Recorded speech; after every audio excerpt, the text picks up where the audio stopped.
Welcome back to The Circle, the podcast where we go all in on men's work, embodiment practices, and personal growth from our queer perspective. If you're enjoying the show, please be sure to share your favorite episode, leave us a review, and subscribe. And if you have a question about anything you've heard us talk about, send us a message. We'd love to hear from you. Now on to the show. When we were boys, imagination was everything. A stick became a sword, a pile of pillows a fort, and we created entire worlds in our backyards. But something happened along the way. We were told to put it away, to grow up, to be productive, to be serious. What happened to our imaginations? And more importantly, what would happen if we brought it back? Tim, are you ready to go all in? I'm ready. Let's do this. Let's do it. So, Tim, you led this week's Sharing Circle and Embodiment Circle with the theme of imagination. So could you tell us a little bit about the intention behind these offerings and some of the insights or nuggets that came up during practice? Absolutely. Over the last few months in particular, I've been really working with positive self-talk, affirmations, versions of manifestation in one way or another. And, there's a lot of attention paid to conscious language, choosing carefully what we say, choosing carefully what we do, being mindful of what we consume, not just, with food, but through our eyes and through our ears and, all this stuff. And it started to become clear the power of our thoughts, the power of our thinking. And a lot of the manifestation requires us to get clear about what it is we want and then to visualize it and really think about it and feel about it with a lot of detail. And I started to realize, well, that requires imagination. I have to imagine my life, whether it's a year from now, 5 years from now, 10 years from now, or even later today. I have to be able to imagine that in order for me to engage in some of these processes. And so it started to occur to me that imagination, which at some point felt like it was for children and needed to be put away as we became adults, is an essential ingredient in doing what now to me is important spiritual personal growth work. If I'm trying to create the life of my dreams, then I have to understand what my dreams are. I have to be able to imagine what it would look like and feel like, how it would taste, how it would sound, all of those things. And my understanding is that the more connected we are to the feelings around it, the more powerful it can be. And we need imagination to do that. And I thought, let's talk about it, because I know a lot of people have had their imaginations squashed because it is for children. And I wanted to know about the impact that had. Yeah. Thank you for telling us about the intention behind the circles. The power of realizing like where I'm at today and where I want to be requires a map in a way. Right, you got to have a bridge to get there, and the bridge is created by being able to like see the destination, or at least the path along the way. And sometimes we're not so certain about that, and like being able to use our imagination to start to create the picture, through different senses. Like I love that it wasn't just a visual; it was like, how does it feel? How does it smell? How does it taste? Like just really kind of like bringing on all of our senses to make our imaginations come alive, to then be able to create that destination that we're going towards. And I think it's important for us to consider imagination, existing along a spectrum, right? So I think it can be really easy to put imagination into a box if it is make-believe, if it's fantasy, But if we think about the opposite of imagination, we can think about very rigid thinking. So for example, being able to tap into our imagination might allow us to consider perspectives in, let's say, an interaction with another person that we might describe as an argument.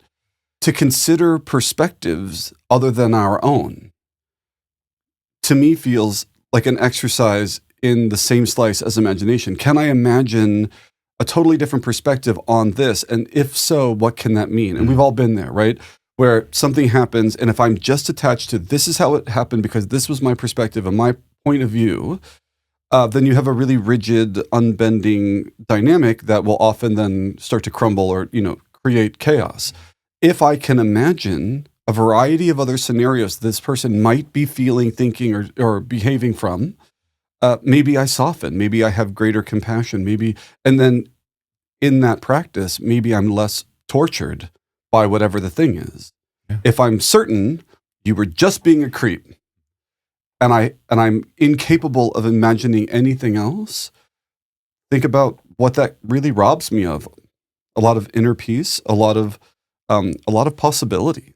That old adage, walk a mile in somebody's shoes, right? That is an exercise in empathy. And in order to fully embody that experience, we've got to use our imaginations. We got to really imagine what it's like to be that person. Did I ever share the story of my friend Josh and the soda? I don't think so. Well, I'm gonna share it right now. It's also connected to this to a yogic teaching about the yogic teaching on emptiness and how our perceptions. Anyway, so I was on a field trip, a school trip with my friend Josh, and he was his family didn't have a lot of resources, and so I knew that certain things mattered. And this was the time, by the way, this is funny. This is the time when we would all take sips of each other's sodas. Mm-hmm. Do you remember that? Mm-hmm. Like a thing I would probably never do now. But I'm like, So anyway, we're on the bus, and he had a soda, and I said, "Oh, can I have a sip?" And he said yes. So he handed me a soda, which was probably had like 1/3 left, right? And I felt that, and I said, "Okay, well, I understand what this soda means for him, so I'm going to be really mindful." So I put the can to my mouth, and I start slowly tipping it so as to not take too much of his soda. And he is watching me, and he sees me taking, and I probably forgetting the volume in the can, whatever, thinking I'm taking a super long sip and taking a lot of his, it, so that he's like, "Hey, don't take so much." And he grabbed it out of my hand, and I didn't actually get any soda at all. Which was totally fine. But it's a good example of, can we imagine? Because in that moment, I felt a little bit like, "Hey, you said I could have a sip," and then I had to put myself in his shoes. I had to be able to imagine what it was he was seeing and recognize that that was different than what it was I was seeing or how it is I was being.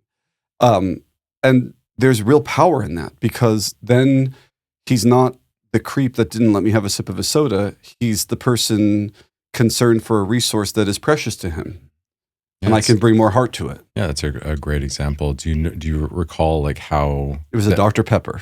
Dr. Pepper. Is that a share? No, I know that's share, but is that a thing? Thirsty Burlington makes it a thing with share. I'm not sure if it's an actual shareism or Thirsty Burlington doing shareism. Okay, well, but she'll be like, "Where's my Dr. Pepper?" And it's great. Thank you, Thirsty. Okay, so if you can imagine, there's this drag queen who does an incredible Cher impersonation. Cher has even said to herself, arguably one of the best. Cher has said she does Cher better than she does. Really? Yeah. Oh, hey. Like Cher has specifically said that about her. Oh, that's amazing. Okay. Well, now, I mean, second best. Yeah. Cher, if you're listening. Cher and Thirsty. Yeah. We're going to tag them both. Okay, sorry, keep going. And Dr. Pepper. Okay, keep going. Imagination, everybody. Let's imagine we're actually having a real conversation. We're imagining that we have incredible sponsors on this show, including Dr. Pepper, Cher, and Thirsty Burlington, but also like everyone should sponsor Thirsty and go see her shows. So I wanted to ask about, how did you and Josh, how did you and Josh engage after that? So he takes away the soda. Mm-hmm. You are able to bring your empathy online and say like, "Oh, I can sit with this." But do you remember like what you guys talked about afterwards? Did you acknowledge it? Like, no. We were in middle school, and I was like a sensitive, mildly introspective, like closeted gay boy. He wasn't. We had like a moment of like annoyance with each other, and then I think later we started talking about, middle school boy stuff, Mm. superheroes or sports or something. Got it. So this was, you were able to like, We didn't sit down and like have like a deep emotion. Yeah. I actually love the question to be like, now Josh and I like we're like, full adults. I'm like, so what came up for you in that moment, Josh? He was like, I want my fucking soda. That's what came up. Yeah. No, I'm just curious because you were able to like have that walk a mile in his shoes moment, and I didn't know if it happened like at that moment or if this was later on that you were able to have that. So that's what I'm curious about. It started. So okay, I get it. So it started for me. It started shortly thereafter. After I was initially annoyed, I didn't go through a sophisticated process like I might try to now. But I remember thinking like I'm really annoyed with him because I was trying to help him. And I think in my mind then, in the anxious person that I am, I like sort of replay it over. I'm like, well, I was trying to help him. I was trying to be considerate. What happened? And then I started to go through in my mind what I thought had occurred. It is highly possible or even probable that he's never given it a second thought ever again. I mean, that's the person I am. I'm gonna think about these things. I think I told you there was a bully of mine not really a bully, but he would like make fun of me a lot in middle school and high school. We can call a bully a bully. Yeah. And one time I clapped back at him because he was fat.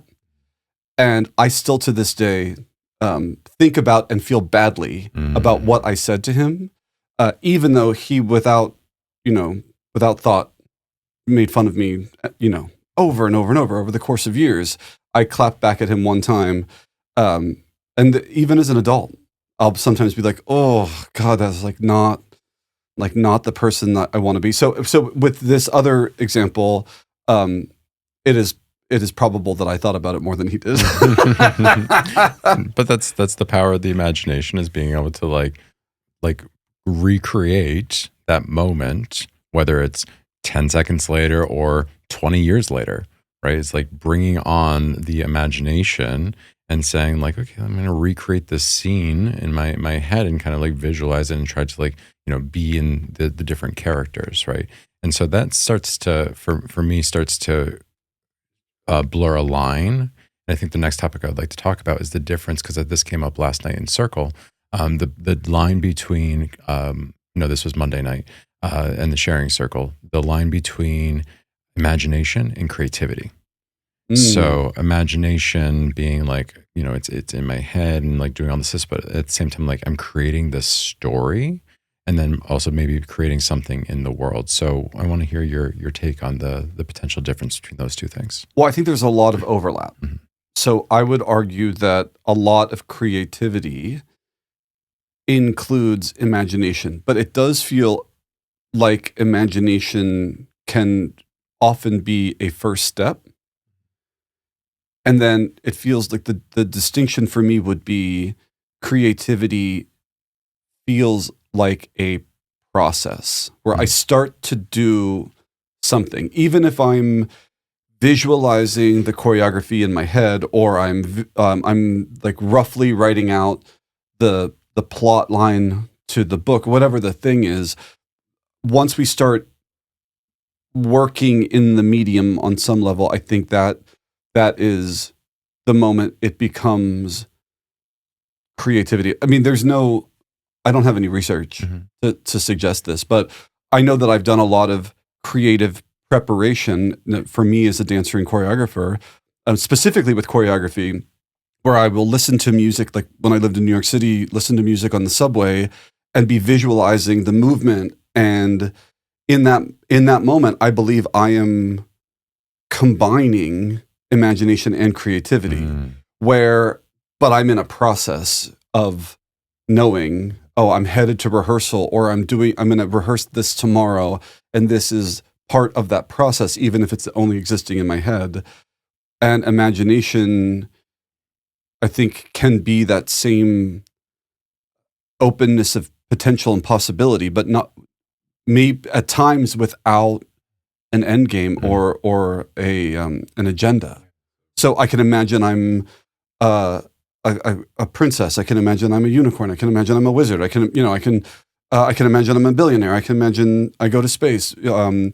And that to me feels like it might be in the realm of pure imagination. But There is no, I literally don't know what I'm talking about. And Mhm. an expert could come in and say, no, these have clear definitions and you got it wrong. No, no, no. I think that there's imagination can be seen as the spark or then creativity to make it happen.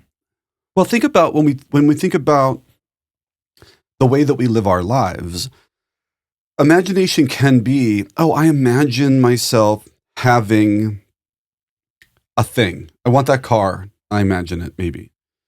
But imagination also, can you imagine the possibility that you could be happier?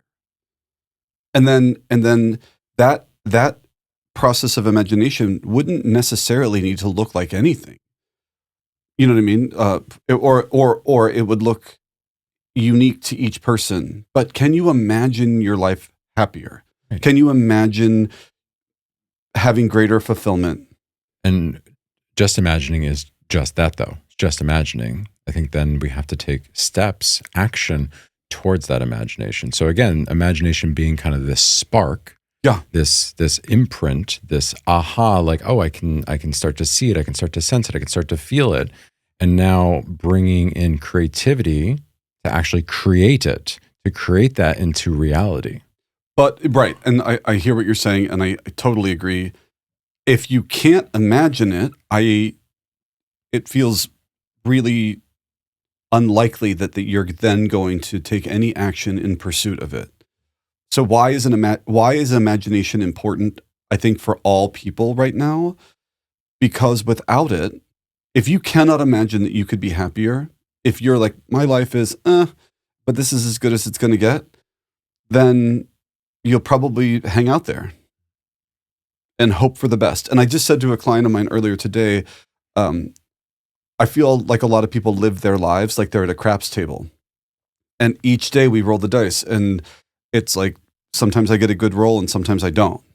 And these practices and this pursuit and this exploration is intended to give us some tools and some agency. So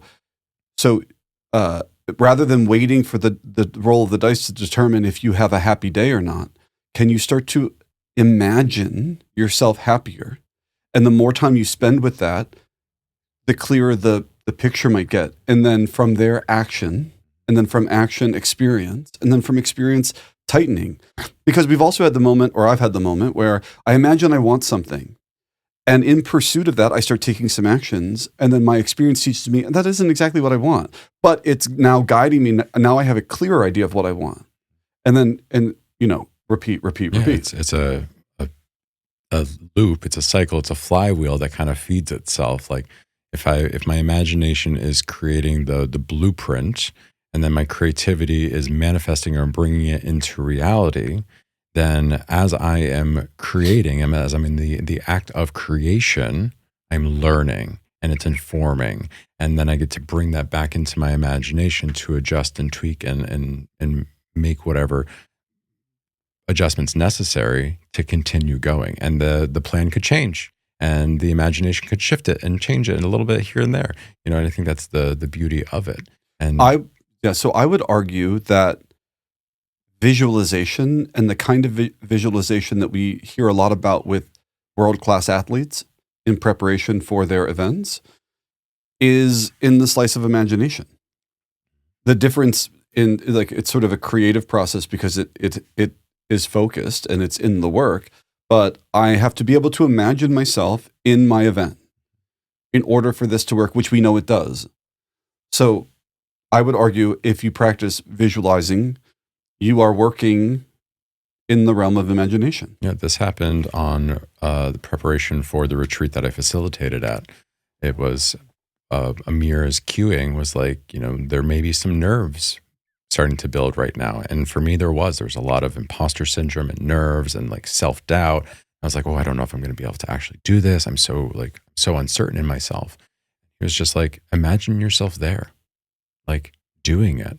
And like, how does it feel? And like, I was able to like sit with that. And I was like, oh yeah, like I can totally see myself doing that. I can see myself in that room, in that space, leading, guiding, facilitating. And, it really helped with the nerves. It really helped me to manifest it and bring it into reality. Versus the opposite was like, I was like bundle of nerves and not being able to like do the thing. Right. And I think that a lot of people do imagine a lot in today's world. I think they just negative imagine, catastrophize at times.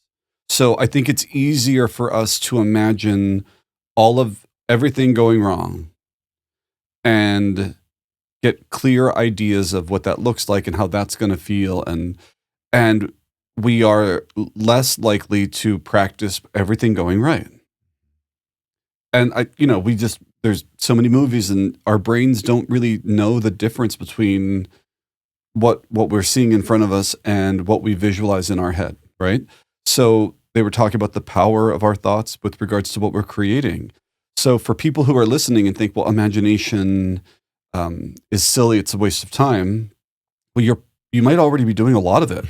You might be doing a lot of it, and it might not be serving you because you might be imagining everything that could possibly go wrong and spending very little time imagining all the things that might go right.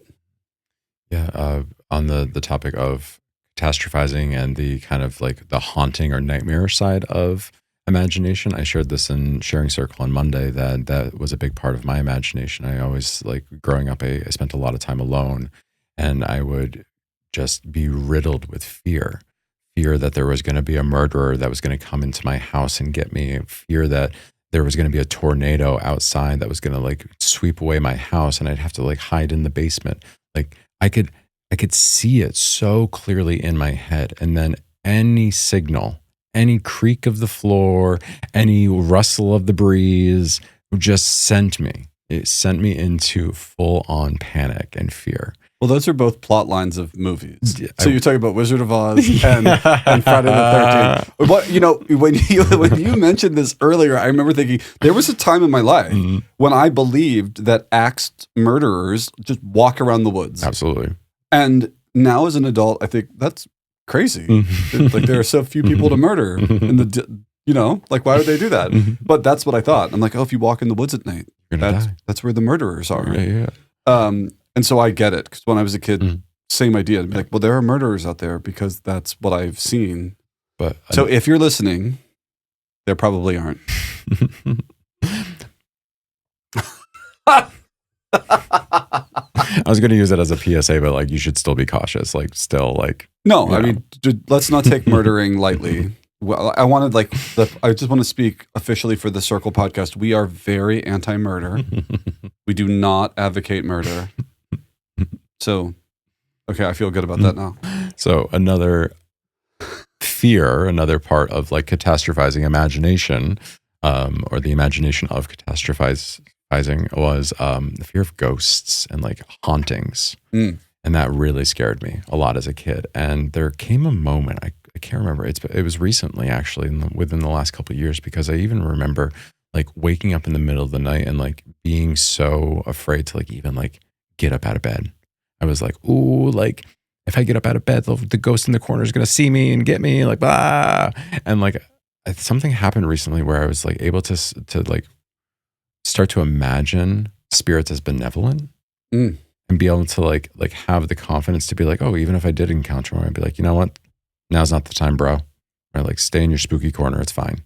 Right? Like I'm not here for you. Yeah. Right. And just like being able to like have that. And that to me has been the power, an example of the power of manifestation to turn my catastrophizing imagination into something that I can like work with and handle. Yeah. So Amir talks about having done this thing. And I remember the first time that he mentioned it, it blew my mind because I did it too. And no one ever taught me to do it.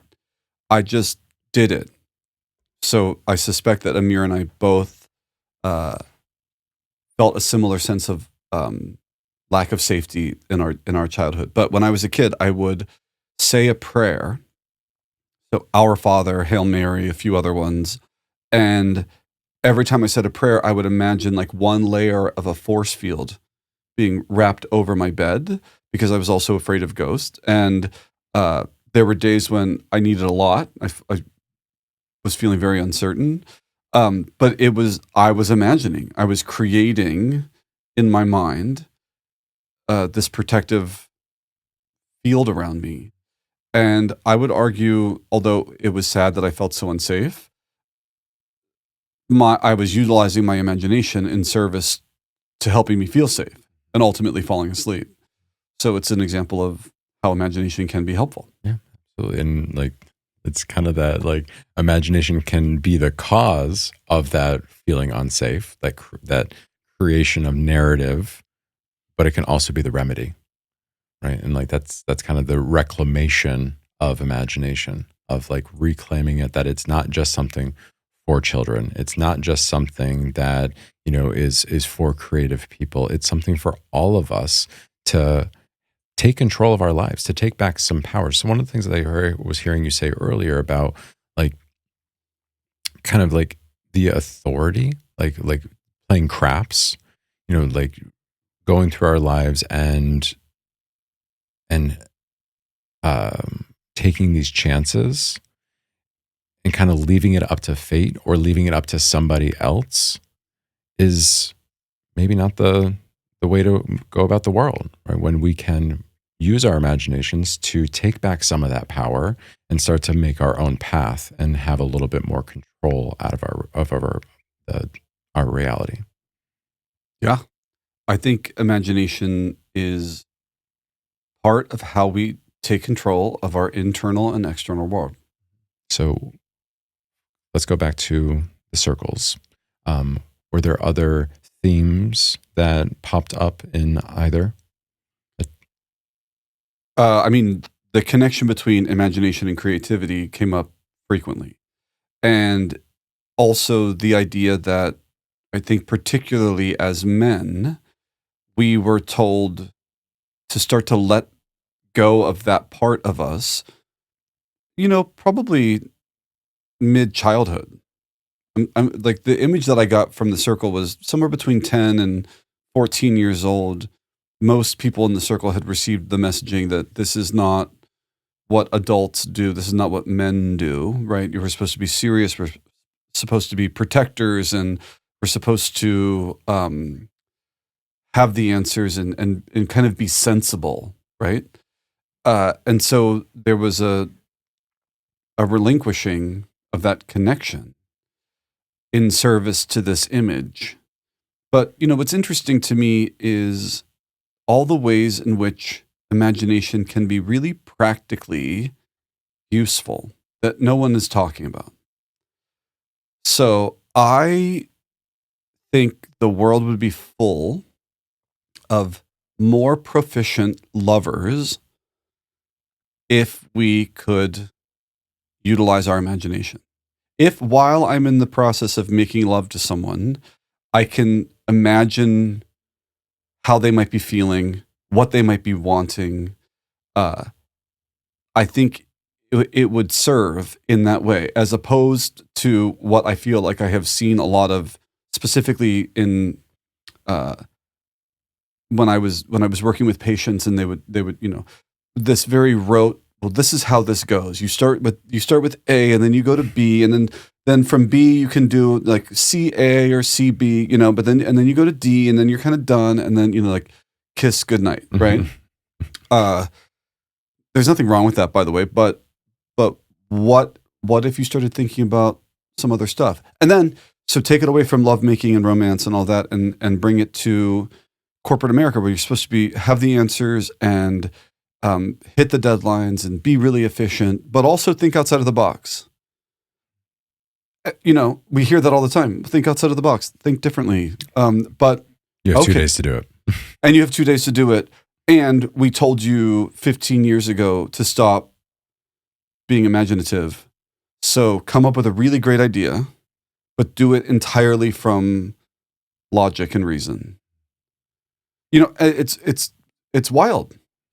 Twyla Tharp, the famous modern dance choreographer and director who directed Moving Out, my first Broadway show, wrote a book called The Creative Habit, and there are all these different exercises in the book about ways of being creative. And a lot of that is like sort of look for things in randomness. It's a skill. And then gold can be found. But if you never practice it, you're probably not going to be very good at it.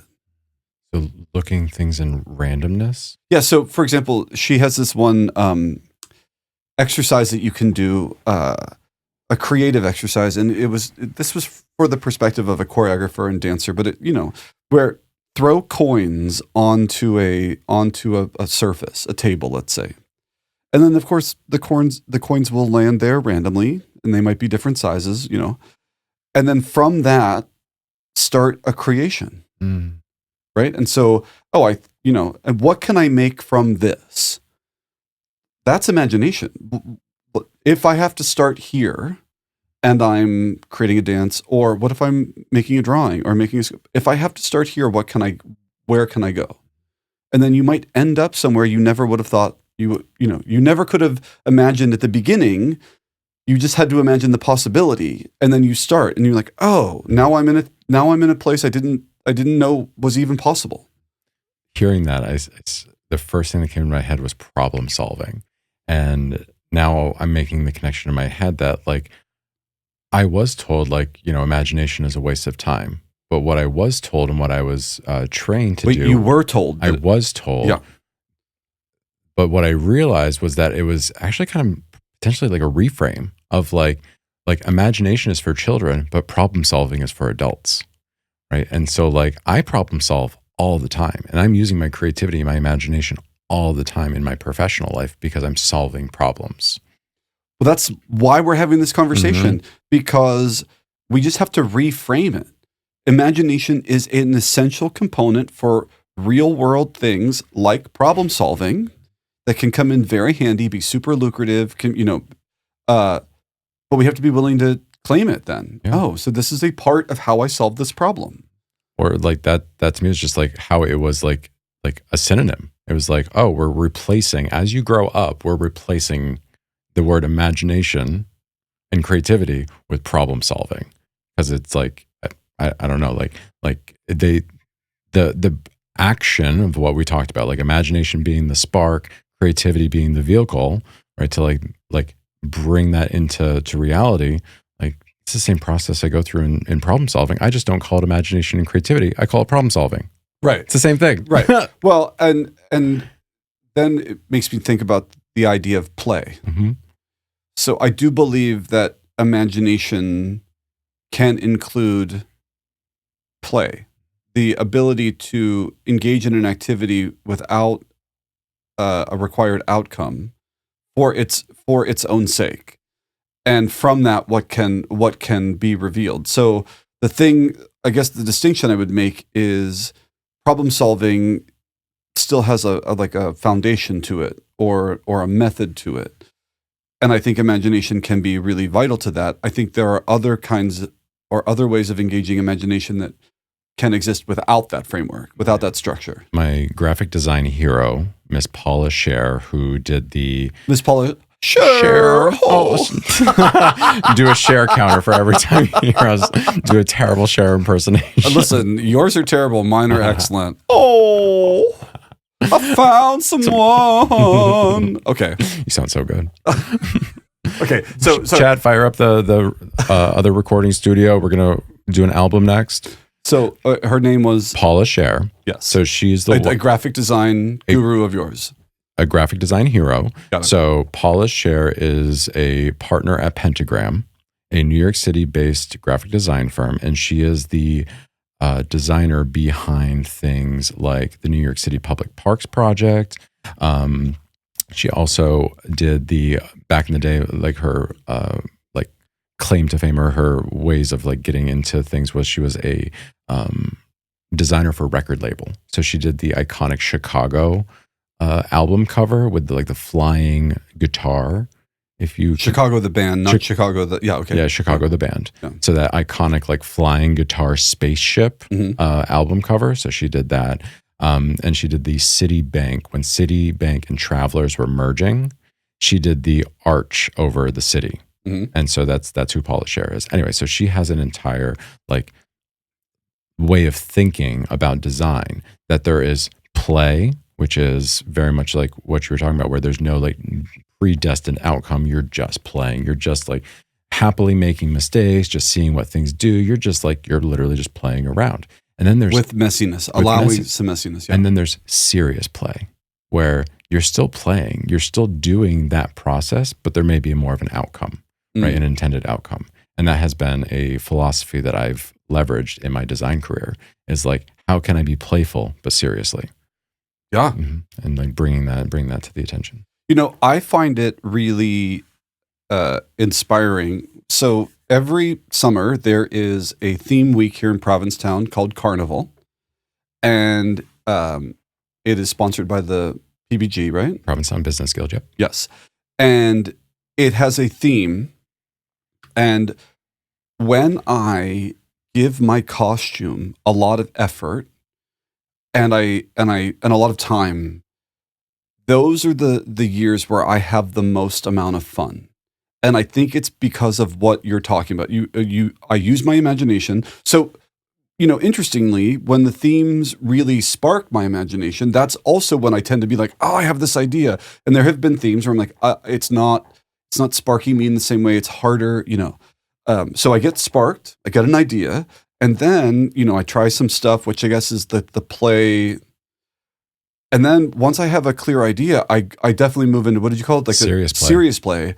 And serious play is, I still want to look cool at Carnival. I want to look great in the parade or like along the parade route.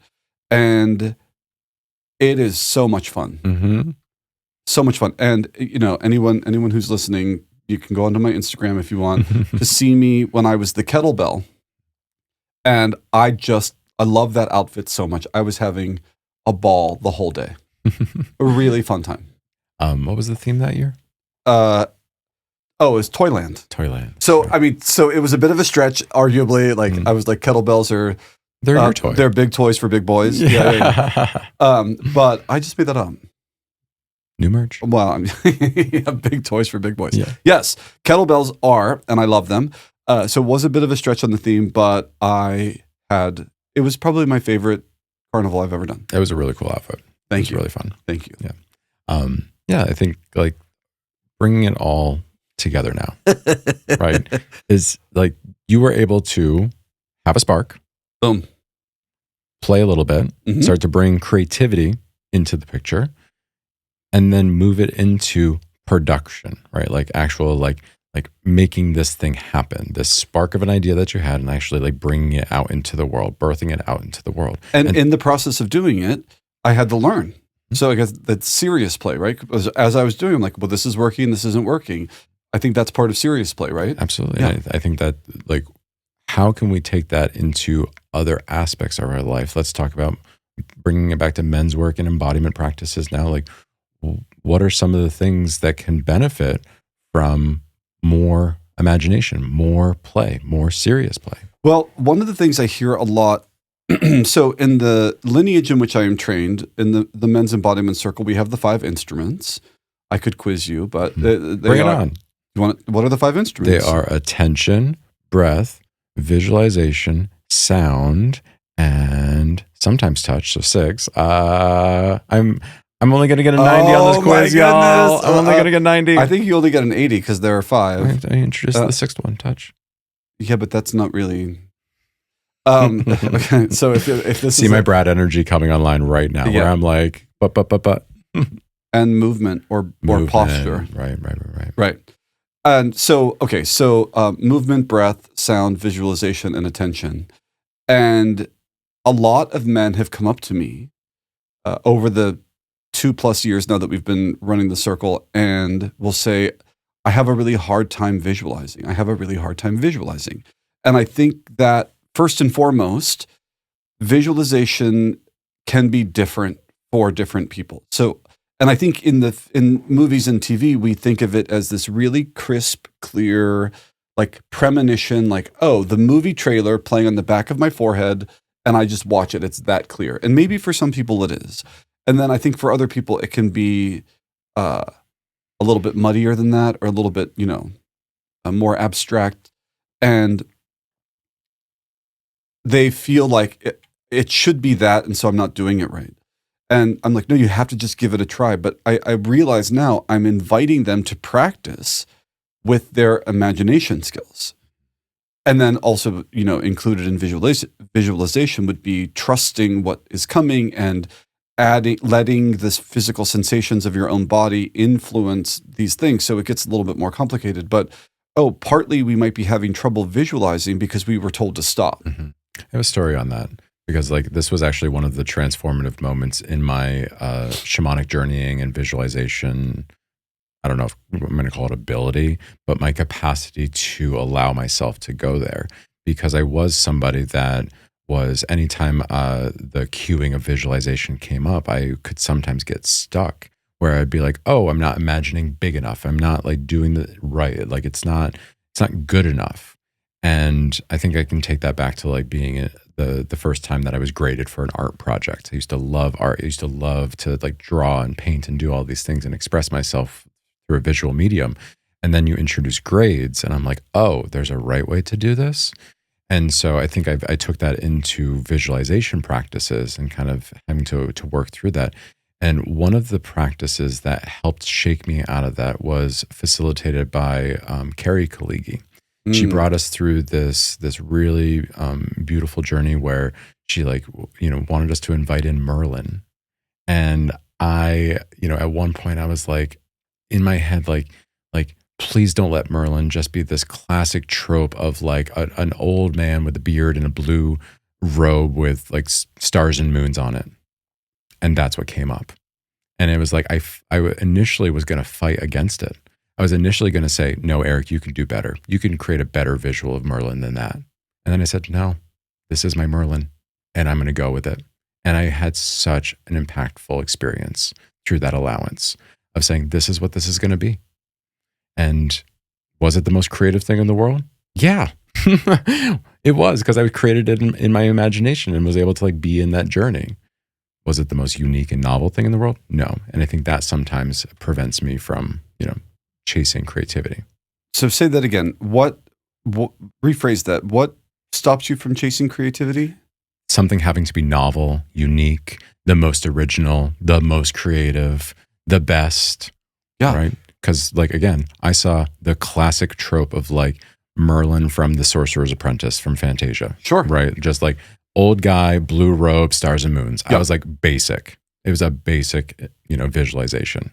So this is interesting because I do think when people work with their imagination that there might be a pressure that I have to then imagine something very unique, very interesting, and you're sort of talking about archetypal work. One of the powers of that is that we all have a sense of what this person looks like, and that can help us access it more quickly, right?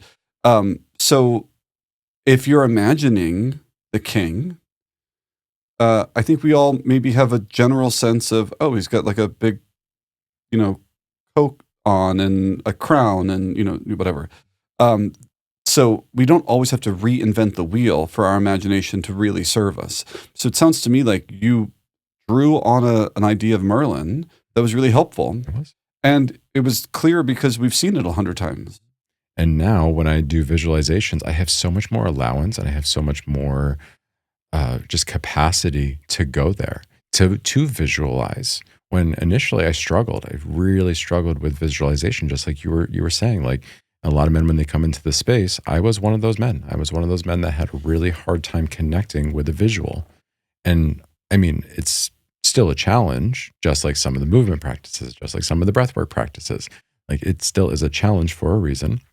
But I have a lot more allowance. I have a lot more allowance to let it be what it's going to be without this pressure of saying it needs to be a certain thing, or it needs to be better, it needs to be novel, it needs to be unique. All these things that I had been graded on and applauded for throughout my career. Yeah.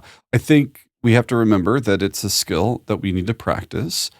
And like learning any new thing, it'll be hard and you're probably not going to be great at it right away.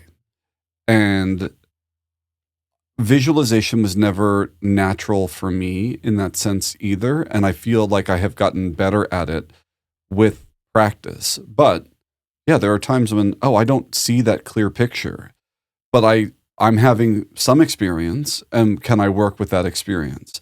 And so allowing ourselves that, I was working with a client one time, and this is a deeply practiced man, actually. trying to get him to visualize basically like microcosmic orbital breathing, like breathing down the front of the body and up the back of the body. And he was very attached to like, I can't visualize. And I gave him a few different ways to sort of help. But he sort of kept coming back with, I can't do this. I've never been able to do this. I can't do this. And at some point you think, well, then that's true. If you've convinced yourself you can't, you're right. And I mean, that's the reality you're going to create. If that's the narrative, if that's your imagination telling you. Right. Well, whether you think you can or you can't, you're right. Yeah. We've all heard that. It's the same idea. And so I think if you're wanting to deepen your capacity to work with your imagination, deepen your capacity to visualize, you have to be willing to try. And you have to be willing for it to not be whatever it is you think is perfect for a while. Yeah. So I keep thinking about Charmed and Phoebe from Charmed, played by Alyssa Milano. We're referencing, so many tags for this episode. Alyssa Milano was the youngest of three sisters in the original Charmed until Shannon Doherty left, and then they got a stepsister. And she had the ability to premonition. And her premonition came like sort of cloudy movie trailers of like what was going to happen. If that is the image you have of like what imagination or visualization is going to be, then you're probably going to feel like you're not doing it right. Going back to the man that you were working with, who was struggling with the visualization of microorbital breath, like, were you able to have a breakthrough? I gave him tactile aid. So I asked him to run his finger up and down his midline, tracing the breath to try to bring in another sense to the experience. So he said that was helpful, but he kept telling me, but I can't do this. And so it helped a little bit. Yeah. I love that practice and that nudge, because then it's bringing on a couple of different senses. Because the goal of something like that, for me anyway, is that like, oh, I'm trying to draw my awareness to my breath and consciously move it in a very specific shape or position throughout my body. And visualization can help me do that by thinking like, oh, there's a snake running up my back and a tiger running down my front, right? I can start to like use that visual to do it. Or I can think about it as a ball of light. Like maybe my breath is a ball of light and I can follow that ball of light down and then back around. One of the brothers in Sharing Circle mentioned something about like growing a unicorn horn as a way to like activate the third eye, right? Bringing attention to the third eye. Like if that is a challenge, then can you imagine a horn growing out of your forehead? Yeah. Right. And bring on the imagination. Or like if you're trying to expand the breath into the back body, can you imagine wings like sprouting out from your shoulders and then being able to bring the breath into that? And I say this a lot in the circles. You've heard me say it many times, that you have to also trust what works for you. So if a visual, so I'd never heard the unicorn horn for the third eye, but I'm probably going to try it now. And if it works for you, great. And let what is working for you be an indication of what works for you. I mean, it's one of the principles of Huna. Effectiveness is the measure of truth. I hope I didn't misquote that. But if it works for you, then it works for you. Keep working with it. So if you're the person who needs to add some touch, or you need to visualize the breath like it's smoke, or it needs to be a tiger one way and a snake the other way, or, and this is the moment where imagination really comes in. There is no wrong answer if it works for you. So, it's funny when I would talk to my acupuncture patients and ask them to tell me, how they were feeling sensationally. And I would give them some options. And at the end, I would say, there is no wrong way to describe what you're feeling if it's what you're feeling. I said, you could tell me it feels like honey dripping down tree bark. And that gives me more information than the word fine. But also, I have a sense of what you mean, even though I don't know what that feels like. So that, and so the people who had greater access to their imagination had greater capacity to share their sensational experience with me. And in so doing, serving their acupuncture treatment and me, making it easier for me to treat them and making it more likely that they get a better result. So it's a powerful, powerful tool. Absolutely. And bringing it back to something you said in the beginning, this idea of co-creating reality, right? Allowing our imaginations to really help us to manifest the reality that we want to see and experience in this world. So you have to be able to imagine it. Yeah. So I really do think that imagination is one of the most radical things we can reclaim as adults. And it's not just a distraction from reality. It's not just a daydream or anything like that. It's actually a tool to shape reality. And so maybe the more we can practice it, the more that we can, imagine it for others too, for others to practice the manifestation of their own reality. So I am feeling complete. How are you feeling? I feel complete. All right. Will you take us out, please? I will. Let's close our eyes. Take a deep inhale through the nose. And gentle exhale through the mouth. And with deep appreciation and gratitude for the shared sacred space and for any insights, awarenesses, or understandings that were gained, that we now release the archetypes and the spirits that we called in. And as we leave the circle, I wish you all safety, community, brotherhood, and love. With these words, our container is open but not broken. Aho. Aho.